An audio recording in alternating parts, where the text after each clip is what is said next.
With me today, I have Maisie Wise. Yes. Yeah. Good. Welcome. Thank you for coming along. Thank you for having me. So Maisie, I don't know a lot about you. I've been recommended to speak to you. So perhaps you could just tell us who is Maisie Wise, and where have you been, and where have you come from? Yeah. And how have you got here today so far? Okay. So I'm from Carlisle, up in Cumbria. I started playing pickleball in, I think 2015, maybe 2016. Oh wow! So quite a while ago. So you're quite an experienced, long, what do they call it? Veteran, I suppose. 9 years in the UK. I guess 9 years. 9 years. That's quite scary. It's quite scary, isn't it? 9 years. Yeah. So we saw people playing in the village hall, myself and my dad. Well, up in Carlisle. Yeah. And he'll talk to anybody, and if he's interested in something, he'll go for it. So he made an introduction to the group, and got us an invite, and so we started playing.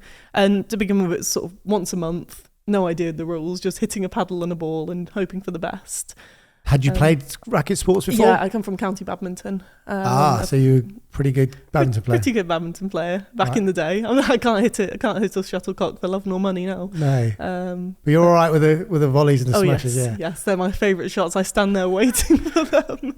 I bet you did, because there's a couple of tournaments we did. There was a lad there. He was a young lad, and he was a badminton player, and there was balls going to go out, but he just couldn't help himself at the back of the court, wanting to smash it back. Exactly my problem. Yeah. Yeah, because I heard your dad's quite big up in the north with pickleball. Yes. Is that right? Yeah. So he runs Eden Valley Pickleball, and what they do is they use lots of little village halls, and then we've got, because Carlisle itself only has maybe 2 or 3 multi-court venues. Right. So while they use those, it's not enough to sustain the number of players that they have. Right. So they end up using all these village halls, some of which are like 2/3 the size of a pickleball court. Okay. But every village has one, and they absolutely love it. I think. So how many courts? They just get the one court in there? In most places, just one court. And so, but I think in our local village hall, I might be absolutely wrong, but I think they've got something like 20 hours a week of pickleball in there. Oh wow. So easily the biggest user of the hall. Oh wow. And just lots of different people, lots of different groups, all abilities and ages. Just go along. That's amazing, because people say, I suppose you get 4 people playing, but there's a lot of sitting around, but it works. Yeah, it does. And so how did you end up down here in Basingstoke then? Oh, okay. So I was at university during COVID. Right. So my second year was disrupted, and my third year was all online. Right. So when I moved back home, I was supposed to graduate a year later and do a year in Australia studying invasive species on the Great Barrier Reef. Oh, wow. So quite devastating. What was your degree? Marine biology. Oh, wow. Okay. So yeah, quite devastating that my degree was suddenly cut a year short. But it meant I graduated and I had no idea what to do with myself. Right. So I started looking around, and actually speaking to James Chowdhury, he suggested I do an MBA, which I took that advice and did a business course instead online. And that led me to HR and doing a graduate management position down here in Basingstoke. Oh, wow. So then you were already playing pickleball then? Yes. Yeah. So I stopped while I was at university. And then because of Dad's relationship with the guy who runs the village hall, he was able to sort of sneak us in during lockdown. So we were able to continue playing. And that sort of got me enjoying it again. And then we had Sam Basford up, who came and did some coaching for people, and I just sort of helped out and filled up numbers. And Sam asked if I'd like to volunteer at Nationals in 2022, and seeing people playing there and sort of meeting the community. This is at Telford? It was at Bolton. The Nationals, Bolton. Not the Open. Yes. Yeah, the Nationals. Yeah, in 2022. And seeing people playing and having a good... Oh, was it 21? 2022, yeah. Yeah, and seeing people playing and having such a good time. And everyone was like, oh yeah, you should get playing again. What do you mean you stopped playing? And so I got started, and there's no stopping me from that point. Was there pickleball down here then when you were... Yes. There was? Yeah, so Basingstoke, literally I think about a week after I moved down, I helped get a club started and running in Basingstoke. Is that the one where Jill was involved? Yes, yeah, exactly. Jill plays for us. Yes, of course. Well, I think she does both, but yeah. Well, I think she stopped maybe in Basingstoke now, but definitely in Fleet. So yeah, I know we've recently been taken over by the National Tennis Association. So it's now learning how to work with them. And some very different challenges have come up as a result of that. That's a quite a good lead into, because I have asked this question of a couple of people. Martin, who's our club chairman, who's actually now become got appointment as national director for Pickleball England. Fantastic. Which is great. Congratulations, Martin. Yeah. And Thaddeus was just talking about, because there was that article which James was involved with in the paper, the Telegraph, about who should be running pickleball. Of course, yeah. Do you have a view? Oh, definitely Pickleball England, without a shadow of a doubt. I mean, I think, obviously, trying to work with the National Tennis Association. Right, that's why I led that. Yeah, it's... Are they part of the LTA? Yes, they are. Yeah, and they are keen to support pickleball and to grow it, but tennis is the main focus. So we've currently got 4 courts painted in Basingstoke, and they were saying, oh yeah, we're going to paint another 4 and you'll have 8 permanent courts there, and we're really excited. And now they've turned around and said tennis is the focus. So what they'll do is they'll revert the tennis court inside back to just being tennis, solely tennis, but instead we'll get 2 of the tennis courts outside transformed into 8 proper courts. Yeah, outside. Right now it's not conducive in this country, are we? We're not Florida, are we? Or California. Yeah. So that's what I've been telling them, and they've said, oh, don't worry, we'll put up a canopy and some walls. Okay. Which, it's obviously really exciting that they're enthusiastic and they want to build those 8 courts. But I have made it clear to them that I don't think it would be good for tournaments and festivals, and the only people you're going to get playing are the regular club members, really. So what's your involvement with the club? Are you running the club now? I'm pretty much. Well, it's weird. So NTA officially run it. Right. And then myself and Kev, who's one of the tennis coaches there, run the pickleball sessions. Right. But they're about to hire me as a coach, so I'll be working as a part-time pickleball coach. Oh, wonderful. For the National Tennis So have you done all your badges, so to speak? I've done the level 1 IPTPA. Yeah. So very basic qualification. I've done that really. one. I haven't done the online rules bit yet, but I will, Rob. Don't worry. Me neither. To get the complete it, because the level 2, because the UK version, I think mentioned now it's being launched in this month, I believe. I think it was actually just the weekend just gone. Yeah. I think they've just which is the next step, isn't it? I think so. That's level 1 and level 2, I think, isn't it? Yes, I think so. And there's also, I can't remember the exact name, but like RPPK or something like that, which Val Vladi up in Newcastle seems to be running, or up in North East, and she's been bringing them down here, and I know she's got one running on the 12th of this month, I think, or a bit later in the month. So is that different to what? Yeah, that's another different one, and that's also a level 1 and 2 in one, and it sounds really comprehensive. I'm quite keen to do it. Because obviously, because I was talking to Rob Williams, who was obviously really highly involved with it, and Rob was on last couple of weeks ago, and he was telling about it, and obviously, because looking at the level 2 is quite difficult in the fact that you've got to do these like 23 shots or something, and you've got to be 8 out of 10 or something. Yeah. And I've always been a believer that you don't always have to be a great coach to be a good player to be a great coach, and vice versa sometimes. But I think the view was that I think in America, if you're going to teach people and get paid for doing it, you need to be able to show them all the shots. Yeah.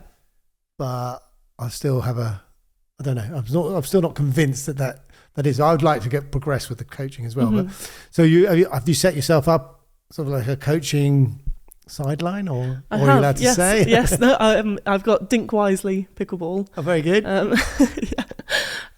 Which I've sort of just started in the last couple of months, because I had to have my own business for them to employ for the NTA. That was the way they were thinking of it. Okay. So the plan is, through Dink Wisely, I'll run a 6-week coaching course with 8 beginners and 8 intermediate players. Right. And then I can do my own little thing on the side as well. Oh, excellent. So something quite different and exciting I've done recently is I've had a hen party. As in, so just part of their activity was to come and play pickleball, learn how to play. So they did 2 hours. Was there alcohol involved? There was not. I was really hoping there'd be all these exciting costumes and they'd have a bit of fun with it, but no, they would dress normally. What a great idea for stag do's and hen do's. Exactly, yeah. And it was so much fun. They're all a tennis team normally of 8 women. So they were basically, their hen do is trying all these new sports. I think they were doing pickleball and touch football. Okay, or walking football or something like that. Maybe, or touch rugby maybe. Or there was some sort of football that wasn't regular football. I don't know the difference. No, maybe my lads will let us know what that is. But Yeah. wow, that's such a good idea. And how long did you run? Was that like a couple of hours? Yeah, a couple of hours. So they were complete beginners to pickleball. So we went through the basics, and then I tried to add a bit of competitive fun for them. So we played some different games, and then eventually by the end, the last half an hour, they were playing proper games with all the scoring and Converted? Yeah, I think there were a couple of them that were keen to come back. Unfortunately, they were from all over the area, so I think they'll be going to their local pickleball clubs rather than coming to Basingstoke. The whole point, isn't it? This is why I'm doing this with Diadem and stuff. Is like just want to sort of build the community, isn't it? Because the game, my understanding is that the numbers are something like 14,000 play in the UK, but they think it's more. But next year, hopefully, it's going to double, and it's going to be doubling every year. And it's the sport. It's the fastest growing sport in America, apparently. Yes, isn't it? I think second fastest in Europe after paddle. I think. It's not paddle, by the way. It's padel. Rob told me off. I said, "What's your thoughts on paddle?" Yeah. And he said, "It's padel." So, I always used to say padel, and people go paddle. so, what are your thoughts on padel? It's not something I've ever tried. No. It's another thing that the NTA are planning on building in Basingstoke, so it'd be really interesting to give it a go. See, that's why I don't understand. You say that's costly to build a padel court, and yet pickleball is so easy. Put some tape and lines down on tennis courts. I agree. Or even just take one tennis court out, you can have 2 pickleball courts, can't you? Yeah. And it's relatively cheap. And I just don't understand why there's this reticence to not, embrace it and recognise it as sport, because I think it's just it's a great start at schools.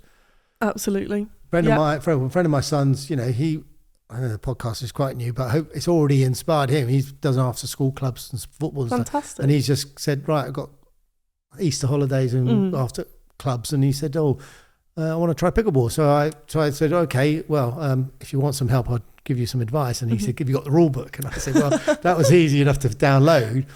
And then Costco are doing a pack of paddles and balls now. Oh, really? Yeah.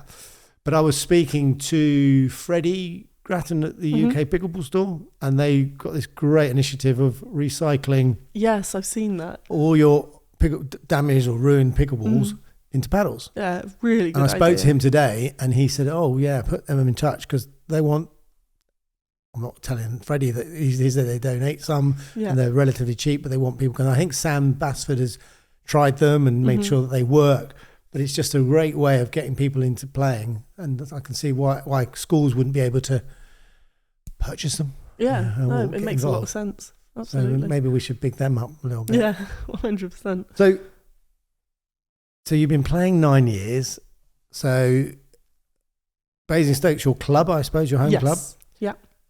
So where are you at with pickleball now? You mentioned is it the Premier Pickleball League? So where are you at with your pickleball and your level and your competitiveness? And well, I'm very competitive, no doubt about that. I think I improved a lot over a couple of years. And then while I've been in Basingstoke, I've been so focused on the beginners and just getting people playing that I've not focused on my own, and I've plateaued a lot. Right. Just in the last few weeks, I've started drilling a lot more. We've got a young lad at our club who's really keen, ridiculously keen. Like he he applied for the Premier League draft before he'd even ever hit a ball. Oh, really? He absolutely loves the sport. So him and I have started How drilling. Old is he? Regularly. He's 21, I think. All right, good lad. Yeah, he's really good fun. So yeah, we drill regularly now.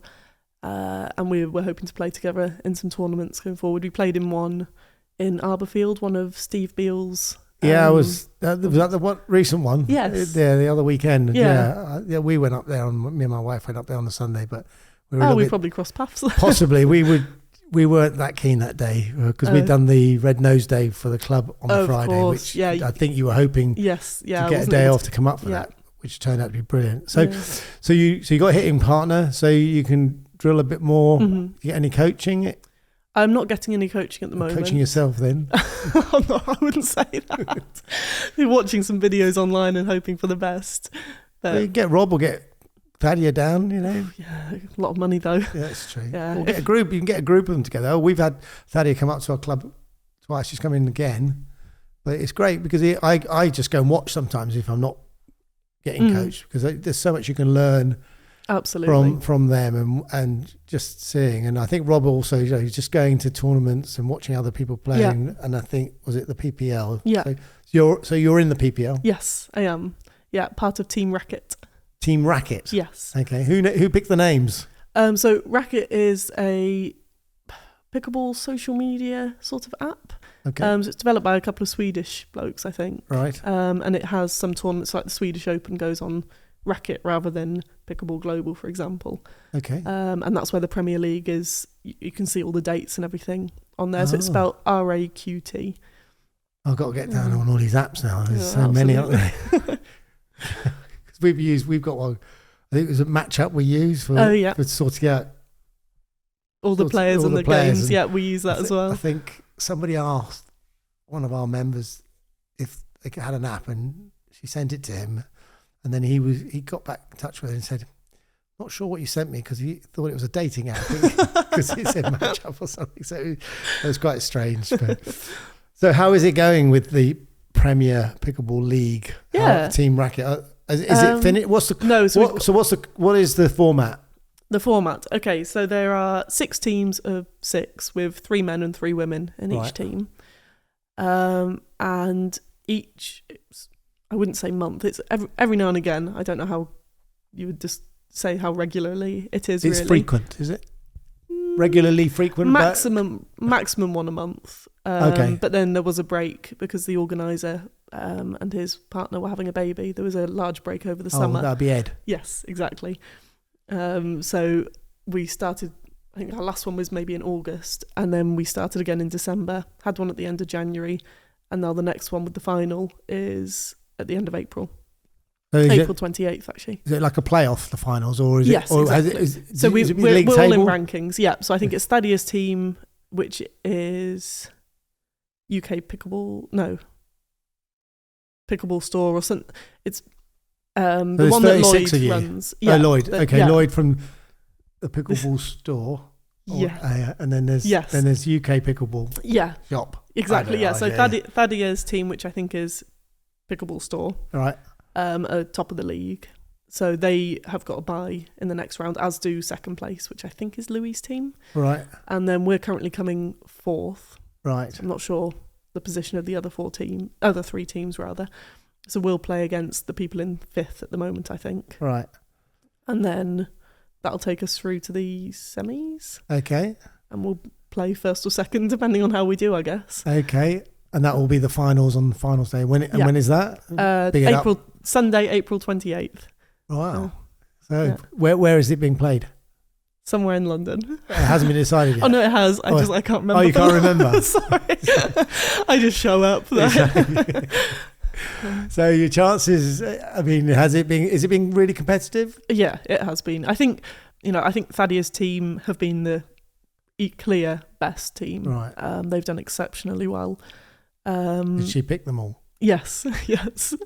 Maybe a bit of insider knowledge. I think she's got quite a few from her local club in Southampton, so I guess they can train together, which is quite handy. Whereas with our team, we've got, I guess James is, or at least he was Southampton, but I think maybe he's London now. And James has got a full-time job as well, hasn't he? And a full-time job. Then we got Jess is the vice captain, and she's up in Norfolk, Norwich. Oh wow! Okay. Mercedes up in Peterborough, Dan down in Portsmouth, Sumi in Basingstoke, Jamie up in Rugby. So you can't get together and train, really. Exactly. And that's really important, though, isn't it? It makes a big difference, I think. And do you find that is one of the sort of problems at the moment? Is finding? I know you're at Basingstoke, but finding places to train. I know Thaddeus was saying that, finding just somewhere regularly to train. Absolutely, yeah, and just finding people of the sort of the level that you want to train with as well. Yeah. It can be quite a feat. Your hitting partner and exactly. Yeah. So I'm lucky with Harry. The enthusiastic 21-year-old. Hey, exactly. Great to have one. He is brilliant. Yes, and he's got so much energy as well. Like yesterday, we went to London, played with Ed and Emily, and then we got home. He had lunch, and then immediately went and played singles for another 2 hours. You see, that's the joys of youth. Right? Absolutely. I mean, I wish I had that energy. I think we did the 12-hour picklethon, and we were exhausted at the end of it. But it was great fun, and it was all for a good cause. Yeah. I was going to say did I see you posted? Do you involved with the wheelchair pickleball league? or just supporting it? Yeah, so I'm just supporting it. My dad runs the wheelchair pickleball up in Cumbria. So he recently... That's fantastic. Yeah, he organised, I think it was potentially the world's first wheelchair pickleball league, which is That's amazing. I saw I went to one of the David Lloyd ones in Southampton, which was being run by Steve. Yes. But there was one gentleman... Was it Andy? I don't know who he was, but I just saw him playing, but he was playing with able-bodied people as well. Yeah. And it was just amazing. I think, just brilliant. Yeah. Absolutely brilliant. Yeah. No, so I think there's maybe around 12 wheelchair players that I know of now. And there's a particular group of them in Cumbria, Scotland, and maybe in the northeast as well. And then poor Andy is down here. And as far as I'm aware, there's no other wheelchair players down here. Oh, so bless. To be a part of the wheelchair events, he'll have to go north, which I think, from what I understand from my dad, is that they're in discussions to have him come up for the next wheelchair league. Oh, great. So, yeah. And is your dad looking to expand it then? I think, yeah, that's the hope. And certainly there's some fantastic... The wheelchair players are so keen to get more playing. So Terry Smith, who's based in Scotland, he's a fantastic advocate for it. I know he's been doing a lot with a hospital in, I think, Glasgow. Certainly it's a Scottish hospital where it's sort of rehabilitation. And as part of that, it's getting people playing pickleball. I was going to say, I find pickleball, even for mental health, when you're in the moment, it's great. But it's just the fact that all of those, obviously it's a very cognitive sport, isn't it? About hand-eye coordination. It must be... Absolutely. The therapy must be brilliant. And is it Andy, you say? Yes, I think that's the name of it. Is he based down here? Yes, I think he's in Portsmouth. We better get him on here, Absolutely, won't we? Have a chat and advocate for it, because I don't know, like in wheelchair rugby league, I think they can have an able-bodied person playing. Yeah.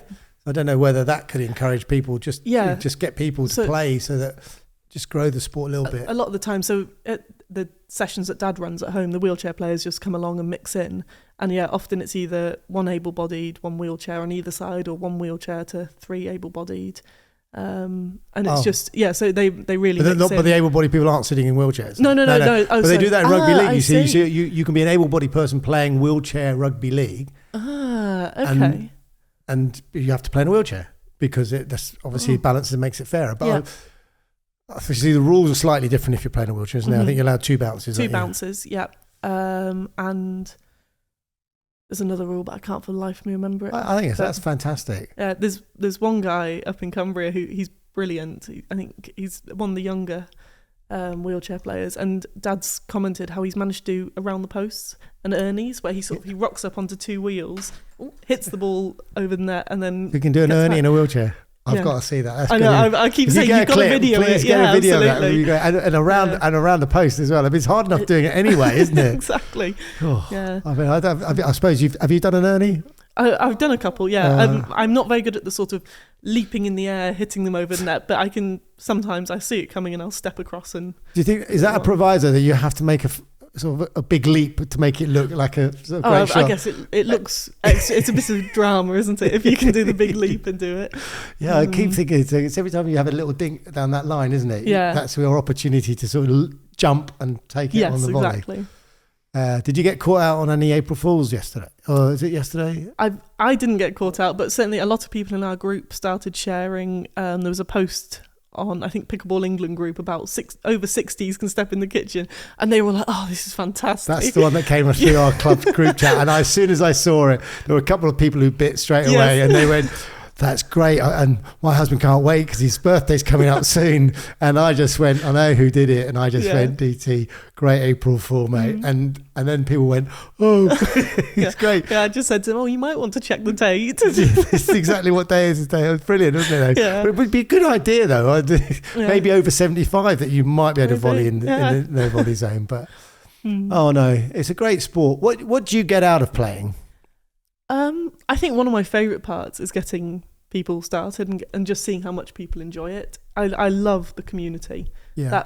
It's just since the beginning, it's the fact that the community accepted me when I was like very much out of practice, and they got me playing again. And I there's a lot of people who I owe a lot to.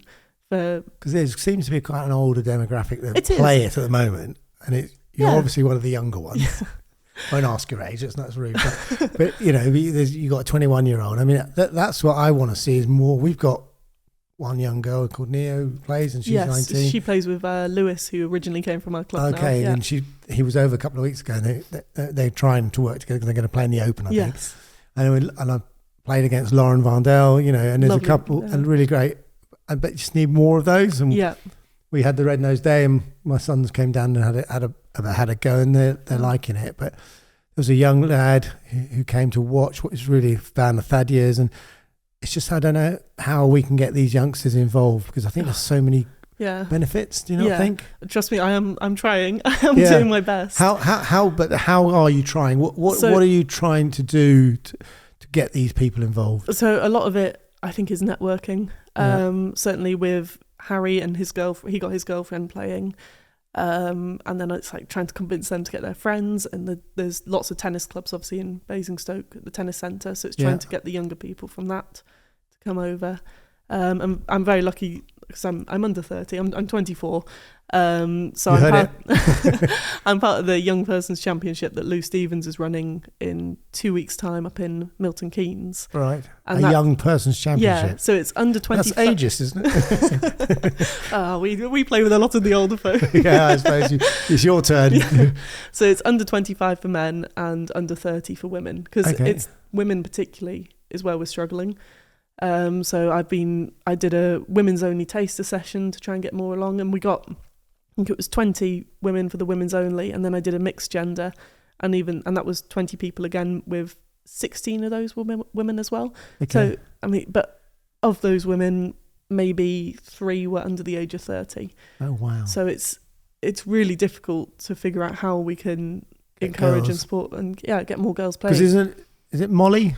Yes. She's running the female-only festival. Tournament. Yeah. Has that happened, or is it happening? It's happening. I think it's in May, or it might be April. Do you know if there's been a good take-up? Oh, it sold out. Oh, really? That's brilliant. Yeah, quite quickly. But we don't know the demographic yet, do we? No, we don't. I know there were a few comments from men who were unimpressed that it was women only, which is a shame, because it's those people who will complain that they can't find a mixed doubles partner. Yeah, exactly. Well, exactly. I don't know. It's us men got problems sometimes, haven't we? But it's just to get everybody involved. Exactly, yeah. And so, are you got any links with schools around Basingstoke, or trying to get involved? Yeah, I'm actually currently waiting to hear back about getting a club started up in Newbury, at Mary Hare, I think it's called. It's a school for deaf children. Oh, right. Or hard of hearing. So hopefully... I've played with it against a deaf guy from London Pickleball. Yeah? I think I met him up at Cambridge. Yeah, he's absolutely. Great. Yeah, so it's really nice. And that's one of my favourite things as well about the sport. It's just so inclusive. Yeah. It doesn't matter if you're in a wheelchair. It doesn't matter if you're hard of hearing. Yeah. So you said Cambridge. Did you go to that tournament the week, was it a few weeks back? The team tournament. Because I think there was a few from our club that went up there. Martin was up there with Sue. And when I was chatting to him, he said there was... I might be wrong, 67-year gap between the youngest and oldest player on court at the same time. Or there was something like there was a youngster and an older person, and they said it was amazing that you had that on a court. Absolutely. You wouldn't see that on any other sport, would you? No, not at all. Oh, so how are we going to encourage people to get more involved? Is it through schools? Possibly, yeah. I guess starting people younger, and you can definitely see like Pickleball England are supporting the juniors more. Like now there's junior tournaments, so I guess now that that's available, maybe more parents will say, "Oh, like if they could compete, maybe my kids would be into this." Because it's a relatively cheap sport to get into. Isn't it? Absolutely. You don't need a lot of kit, do you? Yeah, These things can be expensive. But you invest in one, you never need to restring it. It should last you a while. So. Yeah, well. Depends who you buy them from, doesn't it? That's so true. Maybe this leads into, obviously, Diadem. Fantastic company. Are you sponsored by Diadem? I am indeed, yes. Excellent. So I'm actually lucky enough that 2 of the guys from Framework Sports who run Diadem in the UK are coming up to Basingstoke tomorrow night to come and play. So that'll be really good. Not Harvey? It's Harvey coming up? So it'll be Harvey and Mark Jarvis. Mark. No, Mark always positive on the response on the podcast, saying, that's good. So really nice to have them they've been really helpful, because, I mean... They sent me these shoes and said, look, I think they spent a lot working on them, and this is their first go at it. And I was trying to encourage people at the club to try them. I don't know what your thoughts on these. I mean, I know my wife likes this colour. Yeah, I love the colour. I'm a big fan of teal. Teal. Yeah, and the fact that they've got this brilliant, the plastic bit over the top, because I'm a bit of a menace for dragging my feet Right. a lot, particularly like that. So I always get a lot of wear around here. So the fact it's got all this protection is just brilliant, I think. And again, on this side, like there's a lot of protection there as well.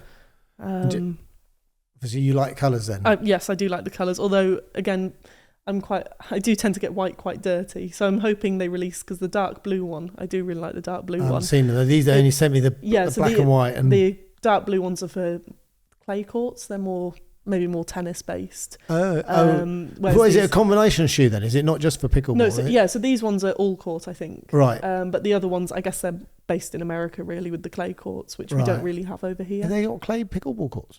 I think so. Wow. That's must be another dynamic. I can imagine, yeah. Is that the idea then, to play pickleball on different surfaces? It's certainly interesting to play on different surfaces. You will have played though, because you'll have played on acrylic, wood, concrete. Yeah, sorry, but I was thinking it was more like clay and grass and things like that. It probably doesn't. Well, I don't know. You could play on grass, I suppose, like a Wimbledon court, if it was very firm grass. Very firm, but because the surfaces, you don't appreciate how those surfaces do affect you, and the balls that you use on those different surfaces. Definitely. We seem to be going to these tournaments and they seem to be using an outdoor ball indoor, and a lot of people aren't enjoying that. Yeah, they skid quite a lot, don't they? They do skid, and also depending on which way the wood runs, as you get a different. If you're playing across them, they sort of be slower, and sometimes if in the same vein, they skid a bit more. You know what? I've never thought about that before. Well, there's one I think the one at Southampton Steve ran. On one side, he had courts going that way, and there was one court going that way, and it was quite slightly different. Right. But no, we got big up Diadem. Yeah, absolutely.